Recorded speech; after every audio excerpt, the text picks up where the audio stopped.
आज हम लोग क्लास 10th का एक्सरसाइज 6.2 का पहला क्वेश्चन बना रहे हैं। देखिए कैसे बनाएंगे।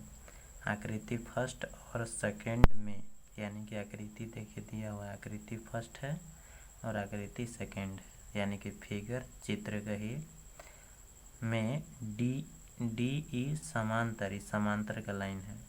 डी ई समांतर बी सी है, देख लीजिए डी ई समांतर बी सी है, यानी कि ई वाला लाइन और ई वाला जो लाइन है कहा एक दूसरे को समांतर है। इसी प्रकार से इसमें भी है डी ई समांतर बी सी, सब याद रखना है। समांतर कहने का मतलब दो ऐसे लाइन जो आपस में कभी न कटे, इसको हम लोग समांतर लाइन कहते हैं। इसके बाद देखिएगा, हाँ, इस सवाल को प्रूव करने या बनाने के लिए देखिए आगे क्या बोला है। फर्स्ट में ई सी, यानी कि आकृति फर्स्ट में ई सी निकालना, यानी कि ई से सी का मान, और आकृति सेकंड में ए डी, यानी कि देखिए ए डी ज्ञात कीजिए, माने ए डी का मान कितना होगा ये निकालना है। और यहाँ पर फर्स्ट में ई सी का मान कितना होगा, 21 सेंटीमीटर होगा, इसका मान निकालना है। तो इसको निकालने से पहले हम लोग क्या करेंगे कि थेल्स प्रमेय का उपयोग करेंगे। तो सबसे पहले नंबर हम लोग छोटा सा एक पेज में थेल्स प्रमेय के बारे में जानते हैं। देख लीजिए थेल्स प्रमेय होता क्या है, थोड़ा सा देखिए। जैसे एक त्रिभुज छाप लीजिए, छाप लिए एक त्रिभुज, और समझिएगा इसको, छाप लिए। अब यहाँ से एक लाइन ऐसे कट कर देते हैं, और यह लाइन जो होगा इसके समांतर होना चाहिए। इसको ए बी सी डी और ई। इसके बाद देखिए ए डी, यानी कि थेल्स प्रमेय कहता है कि किसी एक भुजा के समांतर एक रेखा खींची जाए, यानी कि डी ई एक रेखा खींच दी, यानी कि किसके समांतर, बी सी के समांतर। तब बाकी जो दो भुजा बच गया, इन दो भुजा को एक ही अनुपात में विभाजित करती है, यानी कि एक ही अनुपात में कहने का मतलब ए डी के बटा डी बी होगा, और ए ई के बटा में ई सी, और एक ही अनुपात में, यानी कि इसका अनुपात, इधर वाला का अनुपात और इधर वाला का अनुपात, दोनों का आपस में अनुपात क्या होना चाहिए, बराबर। यही थेल्स प्रमेय कहता है। यानी कहने का मतलब इसको कैसे लिख सकते हैं, ए डी बटा डी बी और ए ई बटा ई सी। ये सब बात आप लोग को ध्यान देना है। यानी कि देखिए ए डी, ये देखिए ए डी हो गया, एक बटा में नीचे वाला लिखते हैं डी बी बराबर, यानी कि बराबर क्यों दिया गया है, क्योंकि बोला है एक ही अनुपात में विभाजित है, दोनों तरफ वाला, एक इधर वाला और इधर वाला, इसलिए बीच में बराबर का है कि इधर वाला जितना होगा उतना इधर वाला भी होगा। तो ए ई बटा ई सी इतना होना चाहिए। यही जो है आपका थेल्स प्रमेय। अब एक्सरसाइज 6.2 में यही थेल्स प्रमेय हमेशा हर एक क्वेश्चन में यूज होगा, इसलिए इसको ध्यान से देखना है। देखिए हमेशा कोई भी अगर फिगर दिया हुआ रहेगा तो उसमें ज़रूर एक लाइन ऐसे कट किया होगा और किसी के समांतर वो कट होगा।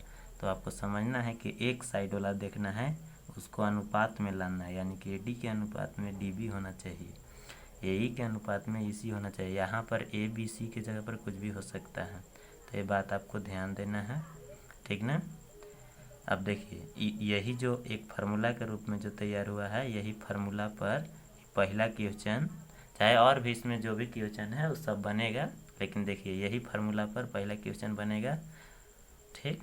अब देखिए पहला क्वेश्चन जो है हम लोग बनाते हैं। और यह जो पहला क्वेश्चन जो है सबसे ज़्यादा इम्पोर्टेंट है क्लास 10 के लिए। एग्ज़ाम में जैक बोर्ड का एग्ज़ाम होता है, उसमें बहुत बार यह जो सवाल पूछा गया है, इसको आप लोग ध्यान दीजिएगा। अभी सवाल पूछता है तो 1 नंबर में पूछता है या तो 2 नंबर में। देखिए चलिए अब इसको हम लोग बनाते हैं, सॉल्यूशन करते हैं। देखिए अभी तुरंत बताए थे कि थेल्स प्रमेय क्या कहता है, पहले लिख लीजिए। थेल्स प्रमेय से, थेल्स प्रमेय क्या कहता है, ए डी लिखें तो एक बट्टा में क्या लिखाएगा, डी बी। तो लिख लेते हैं ए डी बटा डी बी बराबर होता है बीच में। अब इधर वाला लिखेंगे ए ई के बटा में क्या होगा ई सी।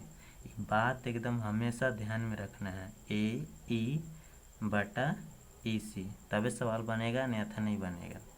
यानी कि बटा में देखिए कैसे लिखाता है, इधर वाला लाइन दो पार्ट्स में बट रहा है तो उसको लिखते हैं ए डी के बटा में डी बी, और इधर वाला लाइन दो भाग में बराबर दे करके लिख देंगे ए ई के बटा में ई सी, यानी कि ए ई बटा ई सी। अब इसी पर बैठाइए, ए डी के मान कितना है, ए से डी के मान 1.5 और डी बी के मान कितना है 3, बैठा देते हैं।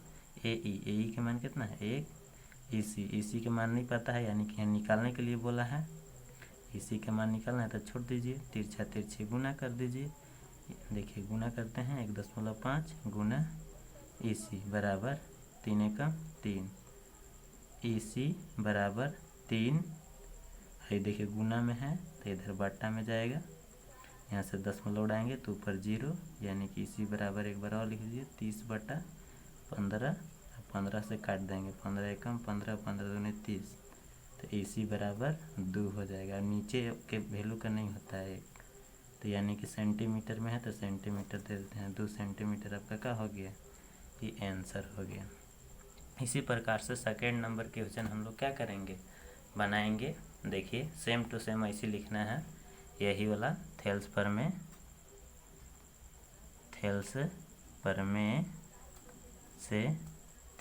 क्या होता है, देखिए ए डी, फिर से एक बार ए डी बटा क्या हो जाएगा डी बी बराबर ए ई बटा ई सी। हम वैल्यू बैठा दीजिए, ए डी के मान दिया हुआ है नहीं, तो ए डी छोड़ दीजिए, डी बी के मान पता है 7.2 बराबर ए ई के मान कितना है 1.8, और देखिए फिर ई सी है तो ई सी के मान कितना है 5.4, फिर क्रॉस मल्टीप्लाई, देखिए तिरछा तिरछी, तो ए डी हो जाएगा फिर कितना 5.4, और फिर ये तिरछा तिरछी गुना हो गया, यानी कि 7.2 गुने 1.8। अब देखिए ए डी के छोड़ दीजिए बराबर 7.2 गुने 1.8। अभी देखिए गुना में है तो नीचे क्या में जाएगा, भागा में, सब आना चाहिए। ये 10 उड़ाएंगे तो एक अंक है तो एक 0 बैठेगा, अब फिर यहाँ से उड़ाएंगे तो एक अंक है तो नीचे एक 0 बैठेगा, तो यहाँ 0 लिख देते हैं। अब ई 0 का हो जाएगा, कट जाएगा। अब देखिएगा ए डी बराबर लिखते हैं, यानी कि 7.2 गुना 18 भर बचेगा। अब यहाँ नीचे कितना हो जाएगा 54, तो 18 के फाड़ा पड़ी, 18 एकम 18, 18 तिये 54, 3 बार में कट गया। अब 3 से काटिए, 3 एकम 3, अब इसको यानी कि 3 दूनी 6, एक बचेगा 10 है, और फिर 3 चौका 12, यानी कि 2.4 बार में कट गया। ए डी बराबर कितना हो गया 2.4 सेंटीमीटर। समझ में आया? तो ये बात आपको ध्यान देना है, यानी कि ए डी के मान कितना हो जाएगा 2.4, और यहाँ पर फर्स्ट में इसी का मान कितना हो जाएगा 2 आ जाएगा। ये जो है आपका आंसर आ गया। अब इसी प्रकार से और भी क्वेश्चन इस प्रकार से दिया जा सकता है, और क्वेश्चन देख लीजिए, हम क्वेश्चन दे रहे हैं आप लोग के, बनाइएगा HW में ऐसे सेम टू सेम बहुत सारे क्वेश्चन। देखिए ऐसे जो है छाप दिए, एक सवाल है दे रहे हैं PQR, यहाँ से समांतर लाइन खींच दिए DE, इसका x दे दिया गया, यहाँ 4 है और यहाँ पर आपको 6 है और यहाँ पर 2 है। इस x का मान निकालना है, ठीक। ऊपर समझाए थे आप लोग के पेज में। इस सवाल x का मान निकालिएगा, दोनों में एक और सवाल दे रहे हैं, यहाँ x भी दे सकता है एग्जाम में बढ़िया तरीके से। मान लीजिए त्रिभुज है, इसमें n से समांतर दे दिए हैं PQR, और यहाँ पे दे देगा LM। अभी दिया है 3 सेंटीमीटर, ये 6 सेंटीमीटर, और ये x दे देगा, और यहाँ पर दे देगा आपको, मान लीजिए 6 ही दे दिए।